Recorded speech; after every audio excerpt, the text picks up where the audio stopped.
Ramp is absolutely taking over the meta right now, and Weapon H just surprised pretty much everyone. Plus, I found a sleeper tech deck that counters almost everything. You need to know the best decks in the meta so you can climb effectively right now. Let's get into all of it. Hey, what's up, everybody? Kicker of Elves here. Hope y'all are doing great. This is our first episode of Marvel Snap Meta Shenanigans. This is going to be a hopefully weekly series where we take a look at how top Infinite players are shaping the Marvel Snap meta using Untapped Premium data to check out some statistics so you can find out what are the top decks being played, what are some sleeper hits that you can touch on, all the things you know to crush the ladder, whether you're trying to hit Infinite, push that Infinite rank leaderboard rank, or hey, just trying to hit rank 60 to get that variant. Whatever your Marvel Snap goals are, this is going to give you all the information you need to perform well.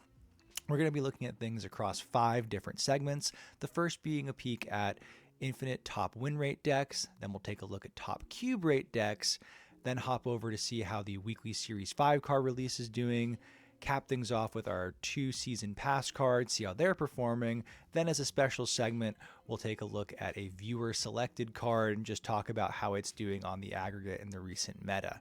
We'll close things out with my thoughts on what decks you should be playing and just overall advice and thoughts on the meta. Then at the very end, for those of you who want to stick around, a little something special for a personal treat. So stay tuned to the end if you're into some Kicker of Elves lore. Without further ado, let's dive into that. Before we talk about some of these top win rate decks, I do just want to talk about Untapped Premium data and how that skews. As a part of my day job, I do spend a lot of time looking at data and performance analysis, so Untapped is definitely a good proxy. This has the largest sample size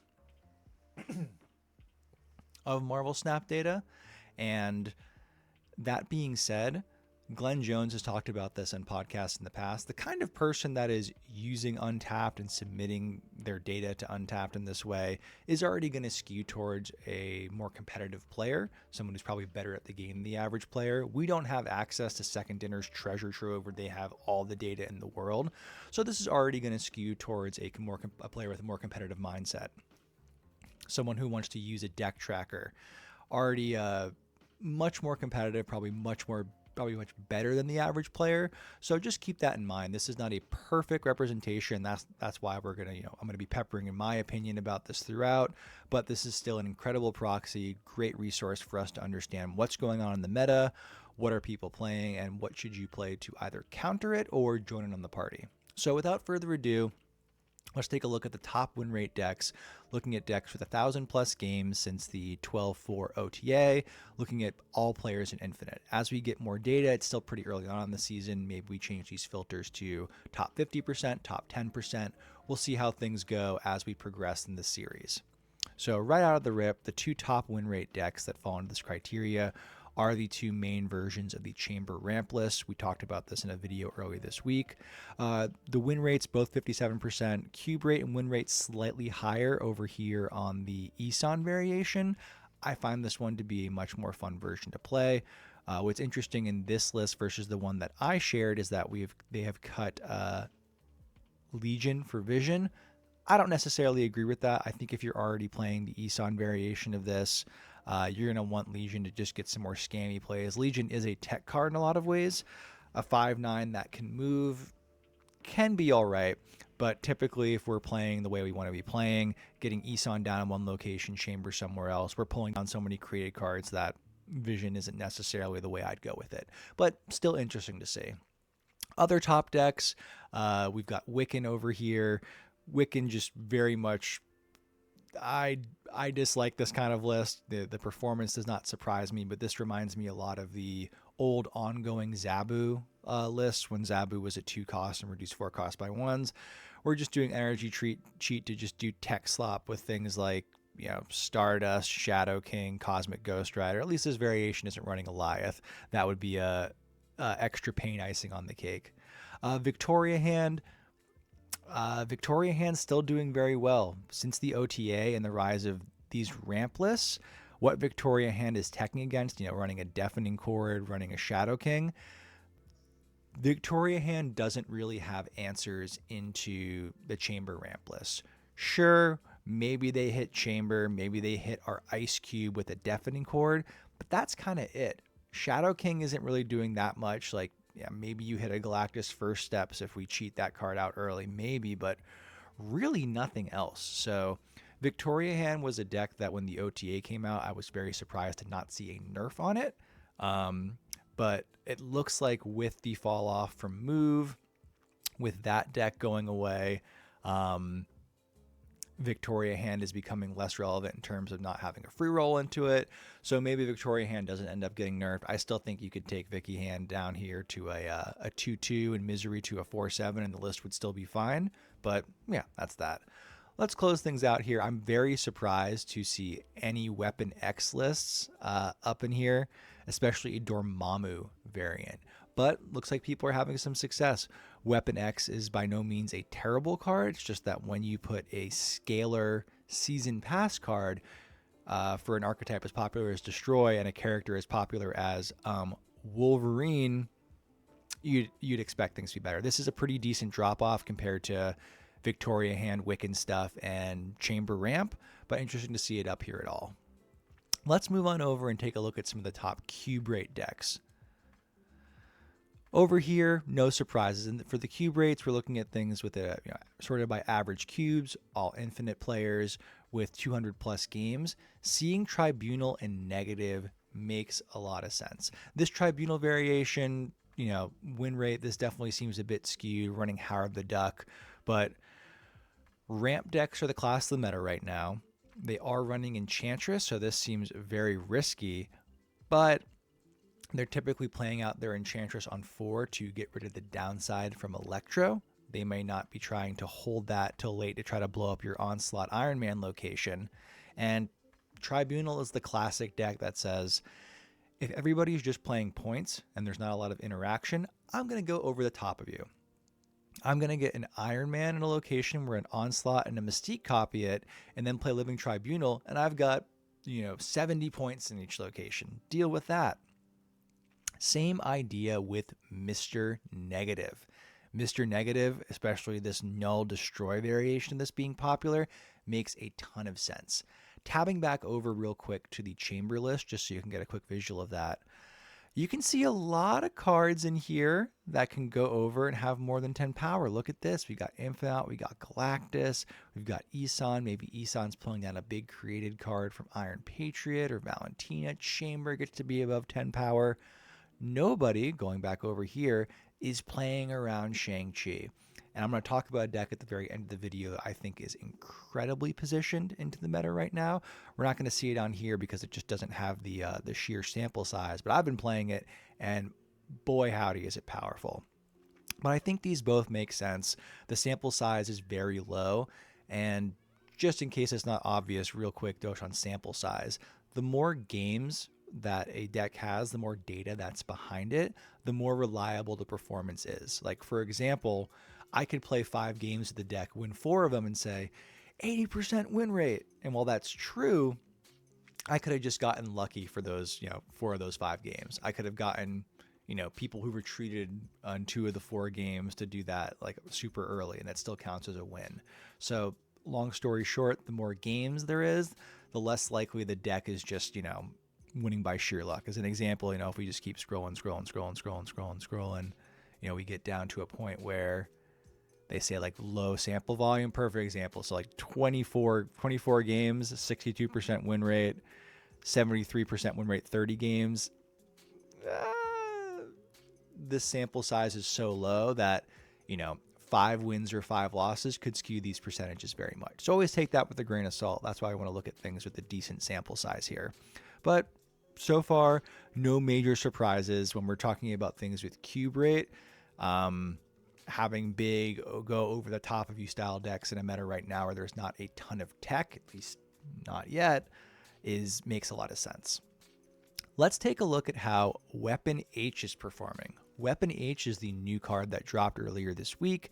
We got about a day and a half worth of data out for him at the time here, and he's doing pretty good. 4% of the meta share goes out to him. Round this up to about a 53% win rate and 0.21 average cubes. So he's not hurting your deck. B tier makes sense. Discard is a very dependable deck. You're just doing your thing. It is all points. You've got no interaction. And as I've discussed, Weapon H felt like a decent inclusion in those lists. As you probably know at this point, I am not a big discard gamer, so I am not in love with this card. I'm not, this is not something where like, unless people figure out something very broken and this becomes the class of the meta, which I kind of doubt, I'm probably not going to be coming back to play a ton of weapon H decks in the future just for fun. I'm going to be putting him through his paces this week since he's the new hotness, but not the biggest. But it is great to see some positive, win rate on him, positive cube rate for the people who are fans of discard. It's great when we get another tour like that. I feel like Destroy's been getting a lot of love, so discard had to get some too. Speaking of Destroy, let's talk about Wolverine Weapon X. Weapon X Wolverine. I'm not surprised to see this, a sub 50% win rate at 9% of the meta popularity and somewhat of a positive cube rate. C tier is about where I put Weapon X. I would not be surprised to see a buff coming to this card. They've been pretty hasty to buff season pass cards that are underperforming. I don't know the stats off the top of my head for Scarlet Witch or Zombie Scarlet Witch pre-buff. I don't know if Weapon X is doing that bad, but this is not where we want to see a big season pass card that is a literal Wolverine card. I could see this going up to a 2-3.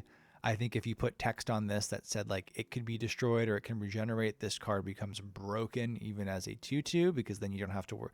You can just throw your regular Wolverine, your X23 on there. There's none of those considerations, so I don't know if they'll go that route, but still, Weapon X Wolverine not doing so hot. Next is Adamantium Infusion. This is our super premium season pass card. Again, this is all filtered since the last OTA on 12.4. And this is a C tier card as well. It is doing just slightly better than Weapon X Wolverine. A little bit better cube rate at 0.19. Over a 50% win rate, but just barely, and 4.7 popularity in terms of meta share. For how specific and narrow this card is, this makes sense. This is not like Weapon X has the potential to go in a lot more different destroy lists, even though he is just a destroy card. Adamantium Infusion is really a Nimrod card. It is a Phoenix Force card. I do think this has the potential to get a lot better when we get Fastball Special. That's going to go hand in hand. That's like a turn 6 play, Fastball Special, Adamantium Infusion. But it is good to see some positivity here, but like C tier makes sense. Assuming the aggregate data player wide looks similar to this, I would not be surprised to see buffs. This is not where they want their season pass cards to be. The only thing about Weapon X, and just going back over to him real quick, is that maybe this card is doing much better for like newer players, early series players. I don't know what that data looks like on the aggregate here, where it's like, oh, I don't have Death and Null, so like Weapon X kind of is my destroy scaler, like not counting like is Venom series tree. Like this could be like, for if you're a series 1, series 2 player, like if this is your first season of the game, Weapon X probably feels pretty great. But in the more refined destroy lists that are coming available once you have all those big series 3 staples and Null and X23, he kind of feels like the odd one out. So for our last segment, we're looking at stats here. This is going to be a segment where we look at viewer selected cards. So please leave a comment asking what card you want me to check out and talk about in next week's episode. It can be any card in the game as long as it's not one of the series, the season pass cards that we're already going to look at, or Maverick, which is next week's Series 5. It could be Spider-Ham. It could be Professor X. It can be any card. Please leave a comment saying which card you want me to check out using these filters, and we'll do that. The comment with the most likes will be the card that we check out. So this being the first episode, didn't have any comments for this, so I just wanted to take a look at Spider-Man Noir. Looking since the most recent OTA, which gave him a pretty sizable buff, he's doing okay. He's still about a C tier card, which is a shame because that effect is so cool. Part of me wanted to do a deck guide on the no negative list. Cougar cooked up a really nice deck using like Pixie, Spider-Man Noir, and it kind of felt like at this point we're doing negative stuff without needing Mr. Negative, because we're able to run cards like Gore and Iron Man, cheat them out for either much lower cost with cards like Pixie, or use Spider-Man Noir to bring them out with a significant buff to their power. Less popularity than Adamantium Infusion. I don't think a lot of people picked Spider-Man Noir up. I don't know if the buff was enough to entice people to go out and drop 6,000 tokens. Based on this data right now, even if you even if you're interested, you don't have, you're trying to save tokens, you're like wondering, what should I do with Spider-Man Noir? Should I get him?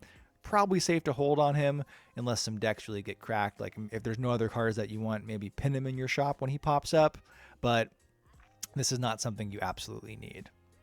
Okay, so just in conclusion here, talking about the meta overall, what are my thoughts on it? What do I think you should be playing? I think that ramp is still dominating. With the release of Weapon H and Discard already having a lot of really good tools under its belt, we can expect to see a lot of ramp, a lot of discard, a lot of experimentation there. And if you're not a fan of those lists, if you don't want to play those lists yourself, you don't want to join the party, the lists that I think you should be playing right now, I definitely think I'm going to pick Mr. Negative. Kind of is what it is. I think this list is a pretty reasonable one to be checking out. If you have, this is a lot of lower series cards. You pretty much just need Gore. Esme you don't need, but like this is something very reasonable. But I'm going to give you two other decks that aren't featured on here for the folks that made it towards the end of the video that I think are incredibly positioned into the meta. So tab back over here. Let's talk about the two decks that I absolutely think you need to be playing in this current meta right now. First, these two, we've talked about this on the channel a lot, is the Activate Surfer list. This is a combo list that the prominent other meta decks do not have tech answers for. People are not running, Ghost ever. I'm laughing just thinking about somebody running Ghost. The tech shells, or the ramp shells, excuse me, they're all running Enchantress as their tech card. Victoria Hand isn't as prominent, so we have less to worry about with Deafening Chord. Next week Maverick comes out, so get your reps in with this list now, because Maverick's going to make this deck insane. We're going to cut Red Guardian for Maverick, and then maybe we reevaluate some of this list for like, do we need to keep Shadow King in here? Maybe we cut Shadow King because he's just not as relevant, and bring in Brood. If we play a Maverick that gets hit with all our awesome Andy buffs from a Jocasta Prodigy location, Maverick goes up to 10 power or whatever, just an example. You pass it on to a Brood, that immediately becomes like a 39 power location, because I believe Maverick adds his power, he doesn't set the power. So that's like a 36 power location before you hit it with Surfer buffs, before anything else. That's insane. Hitting Captain Carter can make your shield 12 power. The buff potential is insane with Maverick, and it's just there's a lot of a good opportunity to practice this list. If you get awesome Andy, Jocasta, Prodigy copying Jocasta, and Omega Sentinel in a location, you're probably auto winning that lane if they're not playing Cosmic Ghost Rider into you on turn 6 with priority. If not, you can just dip out, but that's incredible power. Strongly recommend playing this list. But talked a lot about Activate Surfer. The number one list I recommend you playing if you don't want to play ramp, you don't want to play discard, you don't want to play negative, you don't want to play any other decks we look through at Untapped, is Chaos Control here. I got this list from Glazer in one of his videos on Snap Judgments. I believe Husky Puppies was the original chef of this list. And you look at this, and this just seems like, well, that's every single control card in the game. What are you doing here? How does this work? I kind of thought the same thing too. I'm like, Cobra in Danger? What is this? I took this on. I'm almost definitely making a deck guide on this because it just feels that good right now. Up like 80 to 100 SP. I play primarily on mobile, so I don't have the stats, like hard stats, but I have climbed a great deal with this deck. Holistically, what this is doing is saying that nobody plays around Shang-Chi or tech cards. The ramp lists, even like Victoria Hand with its buff demons. People, you would be stunned, for folks that have been playing for a long time, the idea of Shang-Chi being a surprise card probably sounds bananas, but there are so many people just playing a naked Galactus first X, a naked Infinite, a naked Gore into one location saying that's going to win me this lane. No one expects Shang-Chi right now. He was not the prominent tech card in the previous meta. It was Shadow King, but Shang-Chi just annihilates these decks that are just not playing around. And then you bring that card back with Fenris Wolf. Same thing with Cobra. Cobra here, you can make Cobra Valentina. I did for a little while, but with the amount of created cards coming in from the very popular Isan ramp list, when we looked at Untapped, that was the #1 win rate deck with a sizable sample size of like 3,300 games or whatever. You got a lot of created cards with Isan.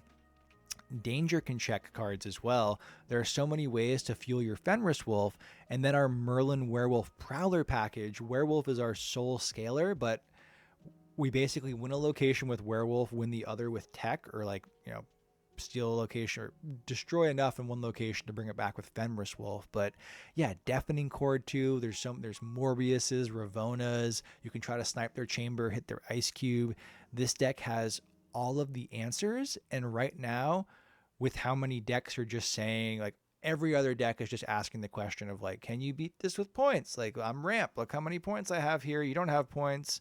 You're not running Shadow King because move got nerfed. You're not running tech. And it's like, we're running tech. We're taking this down.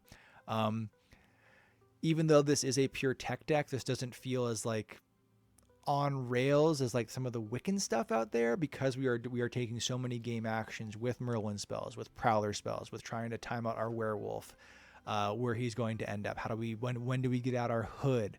There are all these questions that we're asking in terms of like proper sequencing. And for me, that makes this deck quite fun. Even Danger, who is normally just like throwing, feels excellent here.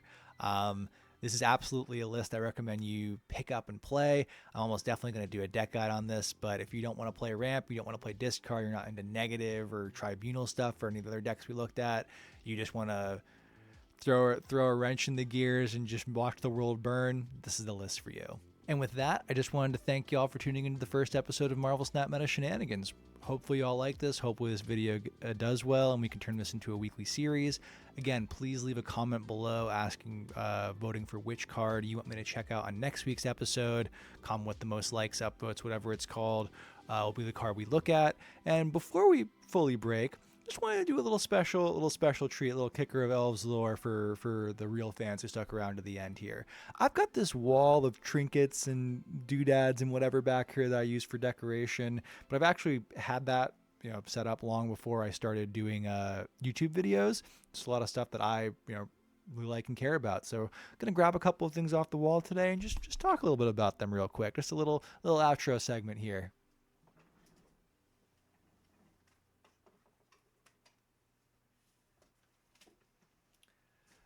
Let's talk about the best future funk album of all time. Macross 8299's A Million Miles Away. That's right, I've got it on vinyl, I've got it on cassette, and I've got it on CD. And with the exception of a CD player, I've got ways to play all of them. This is an album that, Macross 8299, seminal future funk producer, love listening to this. Ironically, even though I've got 3 copies of this, it's not even my favorite album of all time. It's up there. Maybe we'll talk about favorite album of all time another day. But future funk, if you're not into it, genre I always love. If you see me streaming on Twitch, I'm always, I've got future funk grooving in my title. It's great hype up music, great relaxation stuff, great for studying, working. It samples a lot of 80s and late 70s city pop and jazz fusion from Japan. Love Japanese stuff. And yeah, strongly recommend you all check it out. It doesn't have to be on vinyl, CD, or record. Go on Spotify, go on YouTube, look up A Million Miles Away, and just enjoy it. But yeah, big fan of this stuff, and just want to talk about this. Is an album very important to me, means a lot, like a little bit. And maybe we do this again next week's episode. We'll grab a different set of trinkets as a little closeout. But all future funk ramblings aside, I'm Kicker of Elves. Thank you very much for tuning in to episode 1 of Marvel Snap Meta Shenanigans, and I will see you in the next video. Goodbye.